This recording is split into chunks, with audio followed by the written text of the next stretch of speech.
네, 할렐루야. 네, 오늘 또 우리 살리신 생명의 말씀, 그리고 우리의 구원받은 영혼을 또 지키시는 말씀의 능력이 오늘 이 시간 함께한 줄 믿습니다.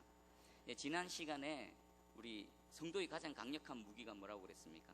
순종하는 거, 능력 행하는 거, 거룩, 세 개 중에서 다 비교해봤는데 가장 강력한 게 거룩이었죠. 능력은 행하지만 말씀대로 살지 못하는 자들은 마지막에 주님 앞에 섰을 때 주님이 모른다 하는 사람도 있고, 물론 순종하는 삶을 살아내지만 그 안에 마귀 사단이 좋아하는 요소가 남아 있으면 계속해서 공격을 받는다 그랬습니다. 하지만 거룩한 사람은 이 사단들이 싫어합니다. 오히려 그들이 가까이 안 오고 그들이 도망가 버립니다. 그런 의미에서 거룩이 가장 강력한 무기라고 했는데, 오늘은 이제 그 거룩에 이르는 그 실천 사항을 하나하나 말씀을 통해 살펴볼 것입니다. 오늘 우리는 결단을 해야 됩니다.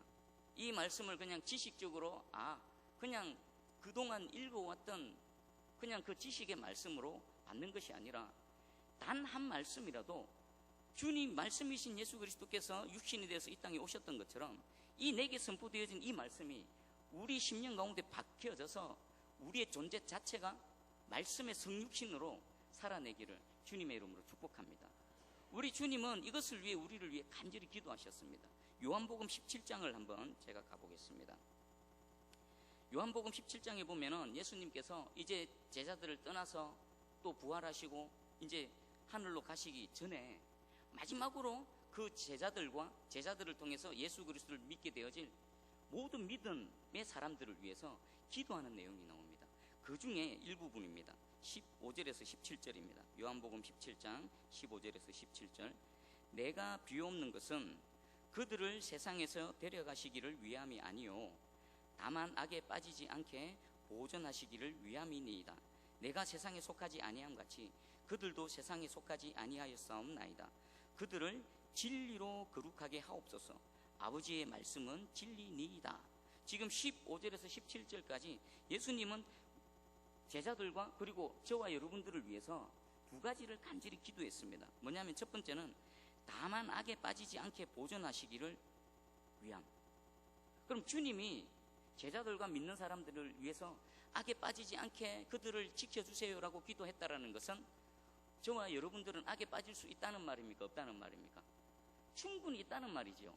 만약에 그럴 가능성이 없으면 예수님이 구태여 이런 기도를 할 필요가 없습니다. 그리고 또 저와 여러분들이 삶을 통해 우리의 이 모습을 통해 우리가 얼마나 자주 악에 빠지는지 증명해 보이는 삶을 살아가고 있지 않습니까? 그런 연약한 저와 여러분들을 우리 주님은 아시고 미리 우리를 위해 기도하셨습니다. 저들을 악에 빠지지 않도록 지켜주십시오. 그리고 두 번째가 진리로 거룩하게 하옵소서. 우리가 거룩하게 되어지는 도구가 뭐라고요? 진리입니다. 진리. 근데 이 진리가 뭐라고 말씀하십니까? 아버지의 말씀이 진리입니다. 오늘 이 시간 우리 예수 그리스도께서 마지막에 우리 성부 하나님께 기도했던 이 기도의 내용이 오늘 성취되어지는 현장에 여러분들이 와 있음을 확실히 믿으시기 바랍니다. 악에 빠져서 허우적거리고 우리 스스로는 나올 수 없는 그 우리를 우리 하나님께서 우리 예수 그리스도의 기도를 들으시고 악에서 건지시고 이 거룩의 자리로 불러주셨습니다. 그리고 아버지의 말씀, 그 진리로 우리를 거룩해 하셔서 성도의 가장 강력한 무기를 장착해서 이 땅에 살아가는 동안에 날마다 그 거룩으로 승리를 경험하며 하나님의 영광을 담아내는 그 축복된 주인공이 되어질 줄 확실히 믿습니다. 자, 그러면 이제 본론으로 오늘 말씀을 한번 들어가 보겠습니다. 자, 지난 시간 마지막에 하나님의 말씀에 두 가지 패턴이 있다고 그랬죠? 하지 마라와 하라가 있다고 그랬습니다. 그러면 하지 마라와 하라 중에 무엇이 선행되어져야 된다고 했죠? 하지 마라가 먼저입니다.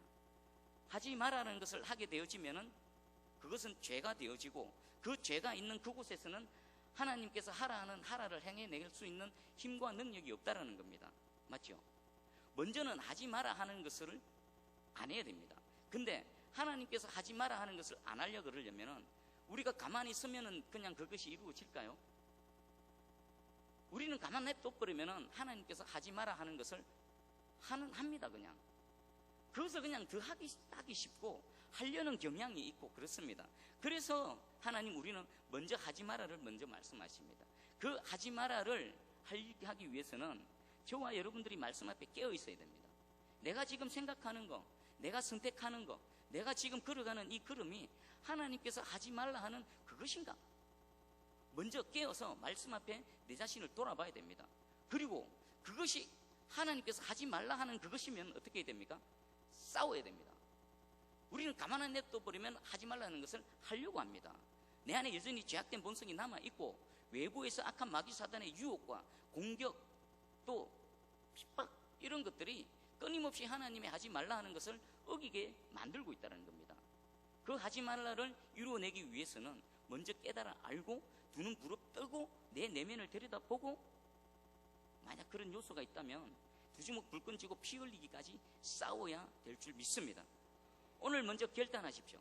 하나님께서 하지 말라 하는 그것을 내가 그 말씀이 실체인 줄 믿고 그냥 이론으로만 받는 게 아니라 내 온 영, 혼, 육을 동원해서 싸워서 비록 내가 힘이 없어서 질 때가 있다 하더라도 절대로 굴복하지 않고 끝까지 싸우겠습니다라는 결단이 있기를 주님의 이름으로 축복합니다. 그것이 되어질 때에 거룩이 이루어집니다. 그리고 그 거룩이 이루어진 그 자리에 하나님께서 하라 하는 그 말씀을 행해 나갈 수 있는 비로소 힘과 능력이 생겨지는 겁니다. 비로소 그곳에 하나님의 나라가 세워지고 하나님의 통치하심과 하나님의 다스리심이 이루어진다는 것입니다. 자, 그러면 요 관점으로 오늘 이제 구체적인 실천사항을 하나하나 살펴볼 겁니다. 어쩌면은 다 살펴보지 못할 수도 있는데 시간 되면은 마무리하고 다음에 계속 보도록 하겠습니다. 첫 번째 25절 우리 한번 같이 읽어보겠습니다. 그런즉 거짓을 버리고 각각 그 이웃과 더불어 참된 것을 말하라. 이는 우리가 서로 지체가 됨이라. 자, 먼저 이 말씀 가운데 하지 마라는 뭡니까? 거짓을 버리라는 겁니다. 거짓을 버려. 거짓을 버리지 않고 참된 것을 말할 수 있습니까? 내 안에 거짓이 가득한 사람은 절대로 참된 것을 말할 수 없습니다. 자, 그러면 우리 안에 있는 거짓을 먼저 찾아내어가지고 그 거짓을 잘라내든지 하나님의 성령의 불로 태워내든지 그것을 우리의 내면에서부터 다 쫓아내야 됩니다. 그래야 비로소 하나님께서 원하시는 참된 것을 말할 수가 있습니다. 자, 그러면 우리 거짓에 대해서 좀 구체적으로 살펴보기 원합니다. 거짓이 뭡니까? 거짓말이 뭡니까? 참이 아닌 것, 진실이 아닌 것, 이렇습니다. 사실이 아닌 것을 사실처럼 꾸면서 말하는 것. 또 제가 이 사진을 쭉 보니까 그 정식 등록되어 있는 단어 중에 생 거짓말이라고 있더라고요. 생 거짓말, 진짜 생 거짓말. 이건 뭘까요? 아예 아무 까닭도 없이 억지로 지어낸 말. 그러니까 우리가 거짓말을 하면은 사실 보면은 전혀 근거 없는 것 같고 거짓말하지 않습니다. 뭔가가 조금이라도 근거가 있어서 그걸 가지고 왜곡시키고 삐틀고 잡아뜨고 첨가하고 빼버리고 그렇게 거짓말을 하지요. 그런데 이 생 거짓말은 아예 아무도 근거도 없는데 악의를 가지고 막 지어서 하는 말. 자, 여러분들 내면에 봐보십시오. 이 거짓이 있는지 없는지 오늘 한번 살펴보겠습니다. 그러면 거짓에 대한 성경적 정의는 뭐냐면은 참이 아닌 모든 것들은 거짓이지요. 맞습니까? 어떤 근거가 있는데 그 근거를 가지고 왜곡하고 삐틀고 첨가하고 빼고 하는 이것이 참입니까? 거짓입니까? 명백한 거짓입니다. 예를 들면은 에덴 동산에서 하나님이 선악과를 앞에 딱 두고 하나님 뭐라고 말씀하셨습니까? 그것을 먹으면 반드시 죽는다 그랬죠. 근데 하와는 뭐라고 말했습니까? 죽을까 하노라. 조금 삐뚤어졌죠? 근데 뱀은 뭐라고 말했습니까? 결코 안 죽을 거다. 걱정하지 마라 그랬습니다. 자, 그러면 하나님 말씀이 있고 하와가 말한 말이 있고 뱀이 한 말이 있습니다. 무엇이 참이고 무엇이 거짓입니까? 하나님 말씀만 참이요 나머지 하와와 뱀의 말은 거짓이죠. 자, 그런데 오늘 우리의 이 내용, 삶의 내용, 말의 내용, 이 떠도는 이 소문들, 이런 내용들을 들어보면은 어느 말이 많을까요? 많을까요? 참 진리가 있을까요? 깨놓고 하나님의 그 100% 절대적인 진리의 말씀만이 참이라 그랬다라면은, 그것만이 참이라 그러다면은 거기에다 뭐 덧붙이고 빼고 뒤집고 한 그 모든 것들은 참입니까? 거짓입니까? 동의하십니까? 다 거짓이지요? 우리 다 거짓 집어 던지십시다. 입 다무십시다. 자, 봐보십시오. 제가 그 송 아파트 놀이터에서 지찬이와 이렇게 놀 때 초등학생 아이들이 피구를 하고 있었습니다. 2대2로 피구를 하고 있는데 한쪽에서 공을 집어 던졌는데 이 한 남자아이가 엉덩이 쪽에 살짝 스치고 맞았습니다. 근데 이 아이는 안 맞았다고 그럽니다. 절대로 안 맞았다. 나 안 맞았다 막 우깁니다. 그런데 주변에 있는 다른 친구들이 니 맞았다 라고 하니까 어쩔 수 없이 그냥 자기는 동의 안 하는데 주변의 사람들이 맞았다라고 막 자기를 비난하니까 어쩔 수 없이 자기 뜻을 굽히더라고요. 자, 여기서 이 공에 맞았지만 맞지 않은 것으로 여기는 이 아이에게 나는 공에 안 맞았다라는 이 말은 그 개인적인 관점에 봐서 진심입니까? 거짓입니까? 아니요. 한번 생각해 보십시오. 그 아이는 진짜 맞은 줄 모릅니다. 애가 뚱뚱했거든요. 진짜 뚱뚱한 아이였습니다. 그게 정확하게 딱 맞지 않았는데 스쳐 지나가듯이 맞았기 때문에 이 아이는 그 맞았는지 못 느꼈던 겁니다. 그래서 이 아이 입장에서는 공 안 맞은 게 자기에게는 진실입니다. 그런데 객관적으로 명백한 사실은 공에 맞은 거지요. 근데 우리 여기서 하나 깨달은 게 우리가 이 상태에 머물러 있구나. 각자 그 아이 입장에서는 어쩔 수 없이 자기 뜻을 꺾었지만은 이 아이는 계속 얼굴이 찌푸려져 있습니다. 뭡니까? 억울하다 이거지. 억울해. 나 안 맞았는데 억울하게 주변에서 계속 이렇게 얘기하니까 어쩔 수 없이 맞았다고 이래서 죽었다.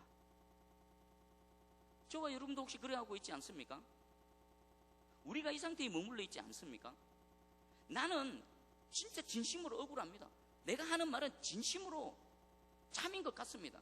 그런데 사실상 객관적으로 봤을 때는 진실이 아닐 경우, 참이 아닐 경우가 얼마나 많습니까? 우리 모두 이런 것 같아요. 자, 그리고 우리 그 속담 중에 이런 말이 있죠. 침소봉대. 제가 자주 쓰는 말인데 우리 인간들이 살아가는 모습 보면은 딱 여기에 해당됩니다. 어떤 사건이 있으면은 자기 유리하게 뭐가 있으면은 막 확대 해석해서 크게 말하고 자기에게 조금 불리한 게 있으면 그것을 완전히 없애지는 않는데 최소한의 축소해가지고 자기 수치를 가리우고 상대방의 어떤 수치는 막 더 크게 해가지고는 공격해대고 또 아전인수가 있습니다. 아전인수는 뭡니까? 똑같은 어떤 사건이 있는데 그 사건을 해석하기에 따라서 천차만별로 해석하지요. 자기에게만 유리하도록 해석해버립니다. 말 한마디가 다르고 다르다고 그것을 전할 때에 어떤 뉘앙스로 전하는가에 따라서 그 전체의 사건은 완전히 의미가 달라질 수도 있습니다. 예를 들면 우리 성경에서 하나님의 사람들이 찾아와가지고는 두려워하지 말라. 자, 여러분들은 그 두려워하지 말라는 어떻게 들으십니까?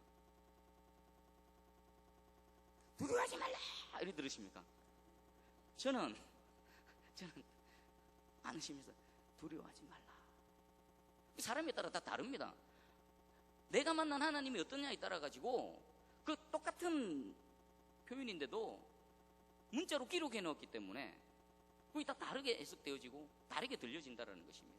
그것과 마찬가지로 우리 인간은 100% 여기 침소봉대와 아전인수에서 100% 자유로울 수 있는 인간이 있을까요? 있습니까 진짜로? 절대로 없습니다.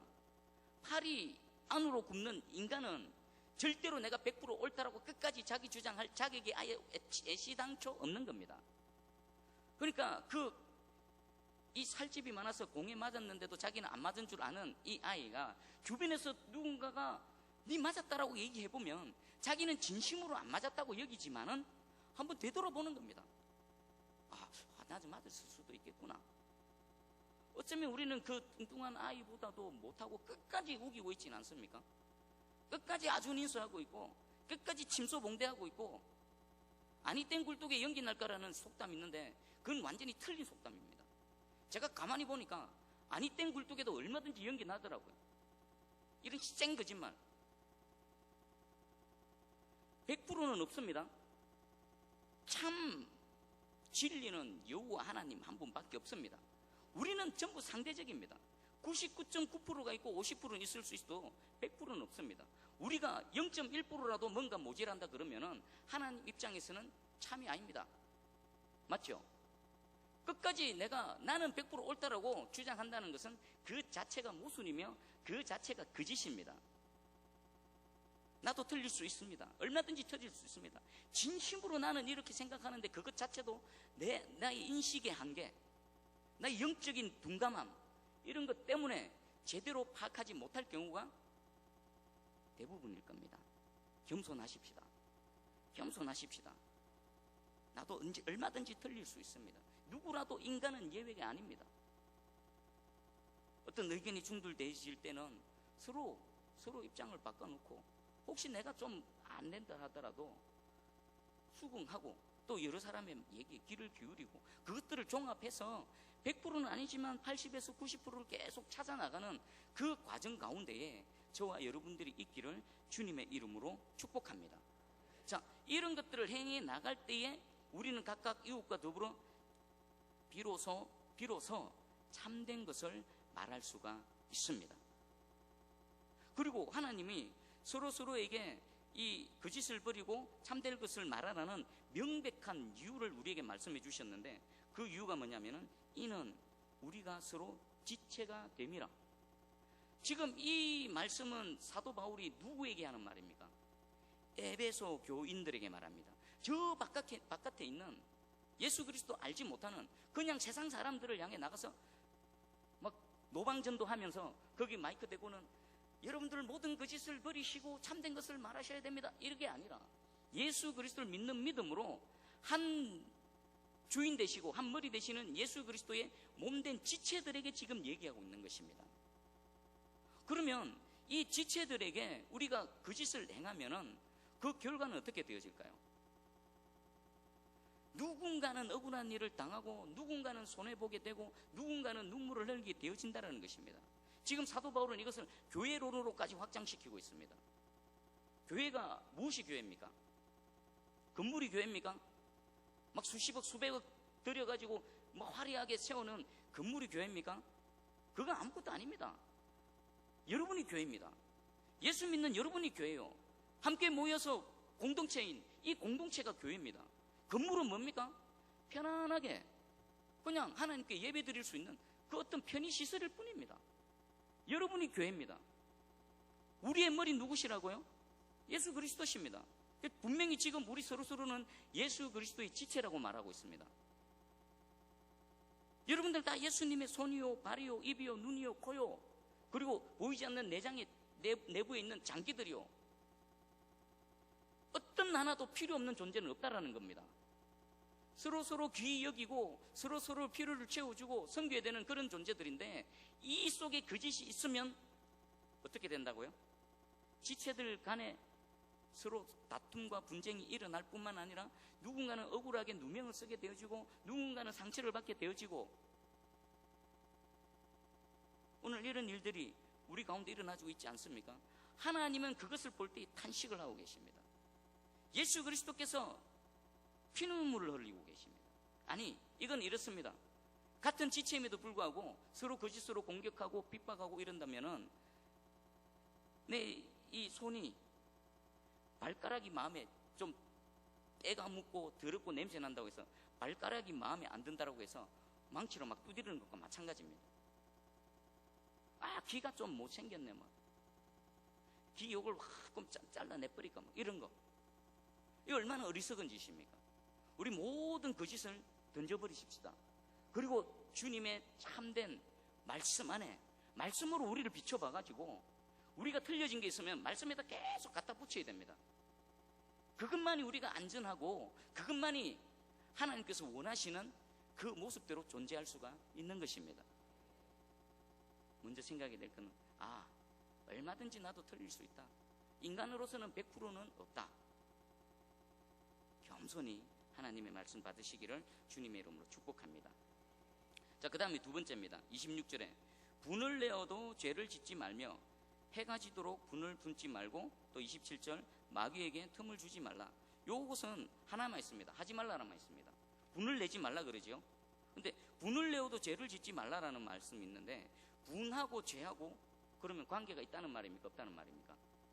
관계가 분명히 있다는 말이죠. 우리가 살다 보면 분이 날 수 얼마든지 있죠. 분은 얼마든지 날 수가 있습니다. 아침에 일어났는데 출근하다가 막 차 운전하다가 분날 수도 있고, 또 직장에 가서 동료들하고 대화 나누다가 또 별것도 아닌 것 같은데 또 그 상태에 그날의 컨디션에 따라 가지고 속에서 팍 치밀어 오를 때도 있고, 가정 내에서 직장에 마치고 집에 돌아왔는데 부부간에 또 아무것도 아닌 건데 또 속에서 막 확 치밀 때도 있고, 또 예수 그리스도를 믿는 믿음의 지체들 가운데 함께 이렇게 공동체 생활하는 가운데도 또 분이 생길 수도 얼마든지 있습니다. 하나님은 우리가 살다가 얼마든지 분이 날 수 있음을 지금 말씀도 인정하십니다. 그런데 그 분을 계속 품고 있으라고 말합니까? 그것을 해결하라고 말씀하십니까? 해결하라고 말씀하십니다. 해결을 안 하면 그것이 어떻게 되어진다고요? 마귀가 틈을 타고 그것을 통해 죄를 짓게 되어지고 죄의정으로 끌려간다는 것입니다.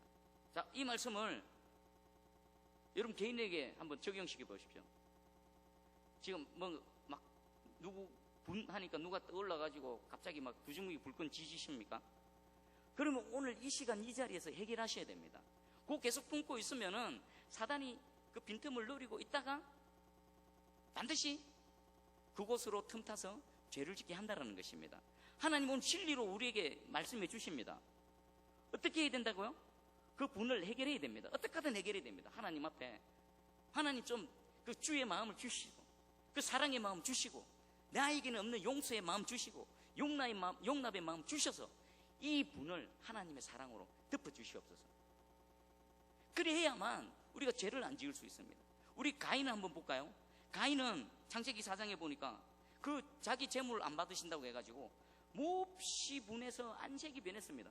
얼마나 분했으면 얼굴이 막 불그락 발음도 잘 안 되네. 그렇게 했댔는데 거기에 하나님께서 찾아오셔가지고 여호와께서 가인에게 이르시되 내가 분하여 하면 어찌 됨이며 안색이 변하면 어찌 됨이냐. 내가 선을 행하면 어찌 낯을 들지 못하겠느냐. 선을 행하지 아니하면 죄가 문에 엎드려 있느니라. 죄가 너를 원하나 너는 죄를 다스릴지니라. 지금 분을 품고 있는 그 앞에 누가 와 있다고요? 죄가 도사리고 있는 것입니다.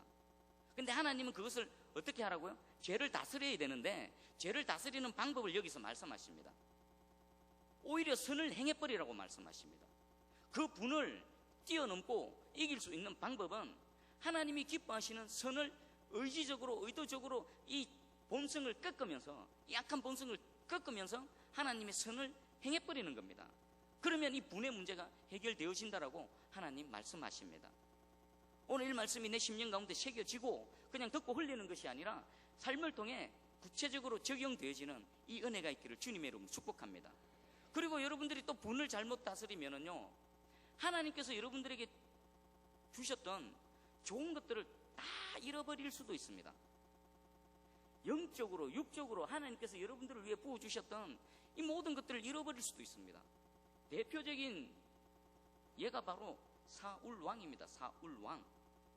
사울왕은 그 다윗에 대한 분, 이것을 평생 품고 그 분을 한번 다윗에게 쏟아붓기 위해서 모든 것들을 다 전심전력해 버렸습니다. 그 결과가 어떻게 되었습니까? 하나님께서 세우신, 하나님께서 부여하신 왕위를 잃어버렸습니다. 그리고 초창기에 사울이 하나님 앞에 바로 섰을 때는 하나님의 권능이, 하나님의 위엄이 사울과 함께 했습니다. 많은 지파 사람들이 그 베냐민 지파에 보잘것없는 그 사울을 인정하지 않았습니다. 네가 누군데 우리 왕이 되느냐, 업신여겼습니다. 그런데 하나님의 권능이 사울과 함께 하니까 사울이 서는 순간에 하나님의 위엄이 그 모든 공간을 덮어버렸습니다. 그래서 사울을 향해서 비웃고 조롱하고 업신여기던 그들이 하나님의 위엄 앞에 두렵고 떨림으로 사울의 권위에 굴복해버렸습니다. 그리고 가는 곳마다 이기는 역사, 다윗에게 부어주셨던, 다윗이 어디를 가든지 이기게 하셨던 이 은혜가 사울에게도 동일하게 있었습니다. 근데 이가 분을 해결하지 않고 끝까지 분을 품고 가버리니까 왕이 잃었지요, 하나님의 위엄을 잃어버렸지요, 그리고 또 그 주변에 있던 수많은 충성된 동력자들 다 잃어버렸습니다. 다윗 주위에 있던 뛰어난 그 탁월한 사람들 오히려 적으로 돌려버리고 그들을 핍박하고 내쫓아버렸습니다. 자기 혼자 그냥 하나님께서 주신 좋은 것들을 다 망가뜨려버립니다. 마지막에는 자신과 그 가문이 완전히 몰락해버렸습니다. 이것은 하나님이 저와 여러분들에게 아주 엄중한 경고를 하고 계십니다. 사울에게만 해당되어지는 게 아닙니다. 안 믿는 사람들에게 해당되어지는, 안 믿는 사람은 어차피 멸망받고 끝장난, 그들은 말씀하고 처음부터 이런 말씀하고는 상관이 없습니다. 그들은 그 짓을 버리고 참된 것 말할 수 있는 그런 근거 자체가 없습니다. 여러분, 분을 오늘 이 시간 해결하시기 바랍니다. 사울이 갔던 그 길을 우리 중에는 누구도 다시는 걸어가지 않기를 주님의 이름으로 간절히 소망합니다. 자, 그 다음에 세 번째입니다. 28절에 우리 한번 같이 읽어볼까요? 도둑질하는 자는 다시 도둑질하지 말고 돌이켜 가난한 자에게 구제할 수 있도록 자기 손으로 수고하여 선한 일을 하라. 먼저 무엇을 하지 말라고 합니까? 도둑질 하지 말라는 겁니다. 자, 여러분들 도둑질 안 하고 있습니까? 도둑질 하고 있습니까? 안 하는 것 같은데 안 한다고 또 장담은 못 하겠죠? 그죠? 자, 도둑질의 그 근거가 뭡니까? 도둑질 하는 사람들의 마음의 근거는 탐심이죠. 탐심. 내 것이 아닌데 갖고 싶고 막. 그것이 더 갖고 싶으면 어떡합니까? 패스라도 막 뺏고 싶고, 그죠? 힘만 있으면 막 약탈하고 싶고. 그러니까 이 도둑질 하는 자의 그 내면에 보면 탐심이 있습니다. 탐심을 어떤 분은 이렇게 말합니다. 필요 이상으로 갖기를 원하는 마음. 맞습니다. 탐심은 필요 이상으로 갖기 원하는 마음입니다. 당장에 필요치 않는데 괜히 막 갖고 싶은 거, 이런 것들. 자, 그러면 우리 골로새서 3장 5절에 보면은 이 탐심에 대해서 이렇게 말씀하십니다. 그러므로 땅에 있는 지체를 죽이라. 곧 음란과 부정과 사욕과 악한 정욕과 탐심이니, 탐심은 우상숭배니라. 여러 가지 육체의 그 정욕들을 죽이라고 말씀하시면서 특별히 탐심에 대해서는 탐심은 우상숭배니라라고 부연 설명을 하고 계십니다. 탐심은 우상숭배 맞습니까? 왜 우상숭배하게 됩니까? 왜 수많은 인간들이 자기들의 연약함을 알고 어떤 절대적인 존재를 찾고 절대적인 존재에 나아가가지고 막 그들 앞에서 그 어떤 존재 앞에서 빕니까? 그 절대적인 존재를 사랑했어요? 존경했어요? 경외했어요? 아닙니다. 그들의 힘을 이용해서 자기 원하는 것을 획득하고 차지하고 목적을 달성하기 위해서입니다. 그것이 우상숭배입니다. 자, 그렇다면 여러분들도 여기 지금 동일하게 주님 앞에 나와 있지만, 동일한 여호와 하나님 앞에 나와 있지만, 하나님을 사랑하지 않으므로, 하나님을 경외하지 않으므로, 하나님과의 인격적인 그런 서로의 끈끈한 관계가 아닌 상태에서 단순히 하나님의 전능하심을 알고 하나님의 위대하심만을 알고 그 하나님을 나의 어떤 유익을 위해 이용해 먹으려고 나왔다. 그러면 아무리 하나님 앞에 주여 주여 하고 하나님을 예배한다 하지만 그것은 하나님 뭐라고 하십니까? 우상숭배를, 너의 탐심으로 나를 우상숭배하고 있다라고 말씀하십니다. 오늘 우리 가운데는 우상숭배하는 자들이 한 분도 없기를 주님 이름으로 축복합니다. 이 자리에 나를 위해 죽으신 주님의 그 은혜의 사랑, 그것에 감격해서 내 전 존재를 내어드리고 살아도 주를 위해 살고 죽어도 주를 위해 죽겠다라는 그 믿음의 고백으로 나와 있는 줄 확실히 믿습니다. 자, 그러면 우리 하와 할머니가 그 에덴 동산에서 그 선악과를 따먹게 된 그 내면의 동기는 무엇입니까? 역시나 탐심입니다. 창세기 3장 6절에 여자가 그 나무를 본 적 먹음직도 하고 보암직도 하고 지혜롭게도 할 만큼 탐스럽기도 한 나무라. 보니까 뭐 그것을 갖지 않고는 견딜 수가 없는 겁니다. 속에 탐심이 막 일어나 버리는 겁니다. 그래서 그냥 따먹어 버린 겁니다. 그렇게 우리는 망가져 버리고 이 세상은 완전히 엉망이 되어져 버린 겁니다. 우리도 우리 가운데 탐심이 있으면은 그 탐심으로 도둑질 하는 데만 그치는 것이 아니라 하나님을 섬긴다라고 하면서도 감히 하나님 앞에서 우상숭배하는 그 지경까지 얼마든지 나아갈 수 있다라는 겁니다. 그리고 우리가 이 도둑질하는 이 탐심을 버리지 않으면 그 뒤에 나오는 돌이켜 가난한 자에게 구제할 수 있도록 자기 손으로 수고하여 선한 일을 하라. 이것을 할 수 있습니까? 없습니까? 마음속에 탐심이 가득한 자는 절대로 자기가 수고하고 번 것 가지고 가난한 자들을 위해서 구제하고 손을 펼 수가 없습니다. 그런데 하나님은 저와 여러분들을 통해서 무엇을 하기 원하십니까? 하나님 우리에게 여러 가지 것들을 공급해 주십니다. 영육간의 모든 것들을 공급해 주십니다. 여러분들이 소유하고 누리고 지금 먹고 마시고 하는 모든 것들, 누구로부터입니까? 하나님으로부터지요. 하나님 그것을 우리가 충분히 넉넉히 누리기를 원하십니다. 그리고 그 누림을 우리만 해서 끝나는 것이 아니라 계속해서 나를 통해서 어딘가로 흘러가기를 원하십니다. 근데 이 도둑질하고자 하는 마음, 탐심을 갖고 있는 사람은 이것을 할 수 있을까요? 없을까요? 없습니다. 자, 제가 세 가지 단어를 한번 생각을 해봤습니다. 인색함, 그리고 아끼는 것, 그리고 낭비하는 것. 어떤 차이가 있을까요? 여러분, 인색하다 그러면 어떻게 정의를 내리고 싶습니까? 필요한데 안 쓰는 겁니다. 인색한 거. 자린고비, 반찬 돈 많으면 좀 반찬 좀 해먹으면 되지. 그 굴비 달아가지고 밥 한 숟 떠먹고 쳐다보고 밥 한 숟 쳐다보고. 인색함, 필요한데 안 쓰는 거. 그리고 아끼는 것은 아끼지만 필요하면 쓰는 거. 맞죠? 내가 여기저기에서 쓸데없는 것 지출을 줄입니다. 하지만 그것이 필요하면은 아낌없이 쓰는 거. 이게 아끼는 겁니다. 그리고 낭비는 필요 없는데 막 쓰는 거. 자, 그러면 우리는 어떻게 해야 됩니까? 아껴서 하나님이 원하시는 곳으로 하나님께서 공급하신 자원과 어떤 것들을 계속 흘려보내야 됩니다. 그것을 통해 하나님의 사랑이 전파되어지고 또 누군가 힘먹고 고통당하는 자들에게 그 하나님의 그 전능하심이 또 전달되어지는 겁니다. 그것으로 하나님을 알게 되어지고 그들 역시 하나님의 공급하심을 경험함을 통해 하나님께로 돌아오는 일들이 일어난다는 것입니다. 자, 하나님의 경제 원칙은 이렇습니다. 하나님의 공급하심을 누릴 뿐만 아니라 또 계속해서 공급해 주실 줄 믿고 내게 가지고 있는 것을 나누어서 필요로 하는 것으로 계속 흘려보내는 것.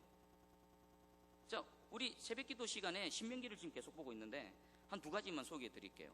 하나님이 우리 도둑질하는 대신에 탐심을 버리고 가난한 자들을 어떻게 구제해야 하는지를 신명기에서 정확하게 말씀하고 있습니다. 신명기 15장 1절에 매 7년 끝에는 면제하라는 말씀이 있습니다. 누군가 이 면제한다는 것은 빚을 탕감해 준다는 것입니다. 누군가 내게 빚을 졌습니다. 근데 그것이 너희 동족 중에 네게 빚을 졌느냐? 그러면 7년이 지나면 그 빚을 탕감해 줘라는 겁니다. 예를 들면은 여러분 믿는 여러분들 주변에 있는 형제 자매들이나 여러분 가까이 있는 사람들 중에 만약 한 5천만 원을 빚을 졌습니다. 근데 7년이 지났는데 이 사람이 아직 회복되어지지 않아서 갚을 능력이 없습니다. 그럼 그 사람을 불러다가 한 3천만 원 좀 까주고 형편되면은 2천만 원 갚으셔도 됩니다. 요런 거를 하라는 겁니다. 갑자기 얼굴이 굳어지는데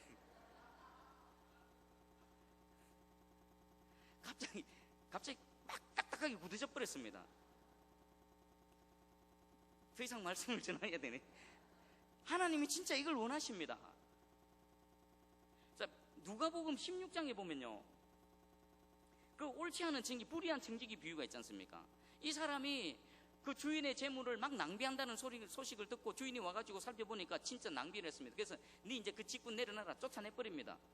그동안에 뭔가 정리를 해봐라 했을 때 이 불의한 청지기가 아이고 쫓겨나면 할 것도 없고 뭐 힘도 없고 뭐 이래가지고 나름대로 지혜를 짜낸 게 뭐냐면은 그 누가복음 16장 6절에 말하되 기름 주인에게 빚진 자를 일일이 불러다가 먼저 온 자에게 이르되 내가 내 주인에게 얼마를 빚졌느냐 말하되 기름 100말리니이다 이르되 여기 내 정서를 가지고 빨리 앉아 50이라 쓰라. 이 청지기가 고민하다가 지혜를 하나 짜낸 게 뭐냐면은 주인에게 빚진 자들을 다 불러 모읍니다. 그리고 정서를 갖고 네 얼마 빚졌노? 기름 100마리입니다 하니까 빨리 50이라고 고쳤어라. 그리고 또 다른 이야기 이르되 너는 얼마나 빚졌느냐 이르되 밀 100석이니이다 이르되 여기 내 정서를 가지고 80이라 써라. 자, 봐보십시오. 이 불의한 청지기는 지금 주인의 재물을 낭비하고 있습니까? 아니면 주인에게 유익하게 하고 있습니까? 우리 인간적인 관점에서는 명백하게 낭비입니다. 우리 자본주의 원리로 하면 어떻습니까? 기름 100마를 빌려줬으면 얼마 받아들여야 됩니까? 이자 붙여가지고 한 적어도 110말은 받아야 안 됩니까? 맞죠? 그리고 또 밀 100석이면은 아니 이자는 못 받더라도 100석은 받아야 될 거 아닙니까? 그런데 이 불의한 청지기는 오히려 탕감해 줘버립니다. 여기에 대해서 이 주인이 뭐라고 말하는지 잘 들어보십시오. 8절에 주인이 이 옳지 않은 청지기가 이를 지혜 있게 하였으므로 칭찬하였으니 그것을 지혜 있게 했다고 말합니다. 이 주인 누구십니까? 하나님이시죠. 오, 네가 지혜 있게 일을 했구나 라고 칭찬합니다. 그러면서 이 세대의 아들들이 자기 시대에 있어서는 빛의 아들들보다 더 지혜로움이 있느니라. 내가 너희에게 말하노니, 지금 우리에게 말씀하십니다. 이 비유를 하시고 난 이후에 저와 여러분들에게 말씀하십니다. 내가 너희에게 말하노니 불의의 재물로 친구를 사귀라. 그리하면 그 재물이 없어질 때에 그들이 너희를 영주할 처소로 영접하리라. 불의한 재물, 천국에는 아무짝에도 쓸모없는 그 재물, 이 땅에서만은 소용되어지는 그 재물, 하나님은 불의한 재물이라고 말합니다. 그것 갖고 친구 사귀라고 말합니다. 친구를 어떻게 사귄다고요? 탕감해 주는 겁니다. 그가 어려움 당할 때에, 힘이 없을 때에 탕감해 주고 빚을 까주고 면제해 주고, 그렇게 너희가 친구를 사귀면 그 재물이 없어질 때에, 이때가 언제입니까? 이 땅과 이 하늘이 없어질 때에, 종말 때에, 주님이 다시 오실 그때에, 천국이 임할 그때에 그들이 너희를 영주할 처소를 영접하리라. 자, 어떤 게 더 지혜롭습니까? 기름 10말 덜 받아갖고 110말 받는 거, 그리고 밀 한 50 그냥 좀 쥐어 짜내가지고 한 밀 150석 받아내고 지옥 가는 거 낫습니까? 탕감해주고 면제해주고 해서 그에게 주인의 사랑, 주인의 넉넉함을 알려줘가지고 종말의 때에 내가 주님 품 안에 안전하게 들어가는 게 낫습니까? 그래도 잘 동의를 안 하시나요? 근데 이것을 할 수 있는 사람은 어떤 사람이냐면은 하나님의 공급하심을 경험한 사람만이 할 수 있습니다. 그리고 하나님께서 지속적으로 공급해 주실 줄 믿는 사람만이 이것을 할 수 있습니다. 여러분, 진짜 하나님의 공급하심을 경험하시길 주님의 이름으로 축복합니다. 그리고 또 보이지 않는 영역에서 지금도 일하셔서 내가 흘러보내면은 그것보다 갚절로 최소 30배, 60배, 100배로 내게 더해서 갚아주실 하나님을 믿음으로 이것들을 실천하기를 주님의 이름으로 축복합니다. 그리고 또 신명기 15장 7절 8절에 내 하나님 여호와께서 내게 주신 땅 어느 성읍에서든지 가난한 형제가 너와 함께 거주하거든 그 가난한 형제에게 내 마음을 완악하게 하지 말며 내 손을 움켜쥐지 말고 반드시 내 손을 그에게 펴서 그에게 필요한 대로 쓸 것을 넉넉히 구워주라. 가난한 자에 대해서 네 마음을 완악하게 하지 말라. 무슨 말입니까? 저기 또 없어갖고 내한테 또 손 벌리지는 않을까? 막 눈 마주치면 눈 안 마주치려고 피하고 막 오면은 돌아가고 이런 거, 그런 거 하지 말라는 겁니다. 네 손을 움켜쥐지 말고 반드시 그 가난한 자에게 네 손을 펴라라고 말씀하십니다. 반드시 펴라. 그리고 구워줄 때에 넉넉히 구워주라는 겁니다. 그러면 넉넉히 구워주라고 이렇게 말씀하신 하나님이 그냥 하나님 자신이 하나님이라고 일방적으로 우리에게 막 그냥 하시는 말씀입니까? 무엇을 근거로 해서 네 손을 반드시 펴야 되고 구워줄 때에 넉넉히 구워줘야 된다고 말씀하십니까? 이미 우리에게 그런 일들을 우리에게 하고 계시다라는 겁니다. 하나님이 이미 우리에게 손을 펴셔서 우리의 필요들을 채워주시고 계시고 우리에게 주실 때에 넉넉히 주고 계시다라는 것을 여러분들 진정으로 깨달아 알기를 주님의 이름으로 축복합니다. 그래서 이 일들을 행해 나가시기를 간절히 소망합니다. 그리고 이것을 행해 나갈 때에 하나님이 우리의 모든 범사에 하나님이 복을 주실 것이라고 약속의 말씀으로 도장을 꽉 찍으셨습니다. 더러운 단심으로 욕심내고 남의 거 뺏으려고 그러고 거짓말하고 막 속이고 사기치고 막 이런 것들 다 집어 던져버리고 오히려 더 한 걸음 더 나가서 여러분 주변에 있는 가난한 자, 없어서 고통당하는 자, 이런 자들을 향해서 여러분들 할 수 있는 한, 그것도 여러분 때거리 없는 것까지 쪼개갖고 하라는 소리는 하나님 안 하십니다. 너희에게 넉넉히 준 것 그것 가지고 그게 네 것이냐 지고 있지 말고 넉넉히 준 것 중에서 떼어서 흘러보내라라고 하나님 말씀하십니다. 그것은 더 많은 은혜와 더 많은 하나님의 공급하심으로 우리와 함께 하시기 원하시는 아버지의 마음인 줄 믿으시기 바랍니다. 시간이 다 됐네요. 그럼 마지막 하나만 예를 들고 마칠게요. 여러분들 왕의 제정의 김미진 간사 아시죠? 그분이 간증 중에 자기 어머니의 기도를 이렇게 하시는데 참 그 기도를 듣고 깜짝 놀랐습니다. 야, 이런 기도를 하실 수가 있구나. 그리고 김미진 간사님이 지금 하나님의 은혜 가운데에 하나님의 능력을 막 증거하면서 간증하고 온 세계를 돌아다니고 있지만, 그래서 김미진 간사 때문이 아니라 그 어머니 때문임을 알 수 있습니다. 그 어머님이 그 자매들을 모아놓고 자녀들을 위해 기도할 때 이런 기도를 했답니다. 하나님 아버지, 우리 딸들이 살고 있는 그 곳에서부터 사방 1km 안에 있는 곳에 만약 가난한 자가 있다라면 그 책임을 이들에게 돌리시옵소서. 와, 멋지지 않습니까? 차원이 다르지 않습니까? 우리 이런 믿음의 경지까지 나가기 원합니다. 이런 멋진 그리스도인들이 되어지기 원합니다. 그러려면 우리 안에 있는 조금이라도 탐심 찾아서 다 집어 던져야 됩니다. 그리고 하나님 말씀 꽉 붙들고, 하나님이 이런 삶을 살기를 원하시는구나. 하나님이 그 뒤에 하나님이 우리를 당근으로 내가 더 큰 복을 줄게, 더 큰 은혜를 베풀게라는 이것까지 가기 이전에 나를 사랑하신 하나님, 나를 위해 죽기까지 목숨까지 내어놓으신 그 하나님의 말씀이라 하면은, 설령 내가 손해를 보고 설령 내가 조금 이 땅에서 바보 소리 듣는다 하더라도 그것만으로도 충분히 순종하고 나갈 가치가 있지 않습니까? 우리가 진짜 이런 삶을 여러분들 개인이 살아낼 때에, 그리고 우리 교회 공동체가 이 일들을 행해낼 때에 진짜 복음이 전파되어집니다. 왜 오늘날 이 한국 땅에 복음 전도가 그렇게 어렵습니까? 왜 세상 가운데에 선교가 그렇게 어렵습니까? 말로만 주여 주여, 말로만 예수 그리스도 믿으세요, 말로만 하나님은 사랑이십니다라고 떠들어봐야 지금 때거리가 없어서 굶고 있는 자들에게, 지금 온몸에 상처로 죽어져가는 그들에게는 아무런 설득력이 없다라는 겁니다. 그 말이 설득력이 있으려면은 배가 고파서 고통당하는 자에게는 빵을 들고 가서 먹이면서 주님은 주님이시다, 주님은 공급자시다, 주님은 창조주 하나님이시다, 당신은 하나님의 피조물이시다, 하나님 당신을 사랑하신다, 당신을 구원하시기 위해 십자가에서 죽으셨다.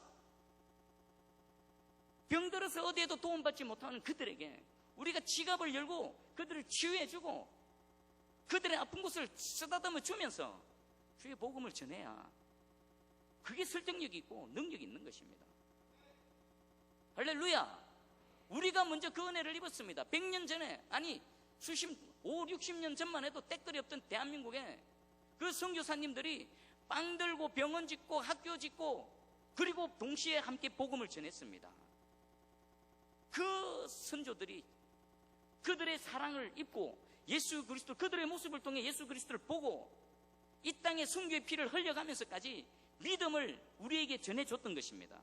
우리도 그 믿음을 따라서 살아내야 됩니다. 지금은 안타깝지만 변질되어져 있습니다. 자기만, 하나님 왜 숨기는지 우리는 자신을 향해 진지하게 질문해 봐야 됩니다. 교회가 이 땅에 왜 존재하는지 진지하게 물어봐야 됩니다. 그리고 하나님의 말씀으로 돌아가야 됩니다. 아직 기회가 있습니다. 아직 기회가 있습니다. 그런데 하나님의 때는 점점 가까워지고 있습니다. 시간은 점점 없어져 갑니다. 말씀으로 돌아가시기 바랍니다. 오늘 이 실천 사항이 그냥 이론으로 끝나는 것이 아니라, 비록 내가 연약해서 넘어지고 자빠진다 하더라도 또 일어나서 이 말씀 붙들고 내 제약된 본성과 싸우며 이 걸음을 걸어가야 될 줄 믿습니다. 그 짓을 버리십시오. 참된 것만 말하시기 바랍니다. 그리고 분을 해결하십시오. 그리고 그 분을 해결하기 위해서 오히려 선을 행하시기 바랍니다. 그리고 그 내 속에 있는 탐심을 집어 던져버리고 가난하고 고통당하는 자들에게 여러분들의 지갑을 활짝 펴서 아낌없이 넉넉히 후히 베푸시기를 주님의 이름으로 축복합니다. 기도하겠습니다.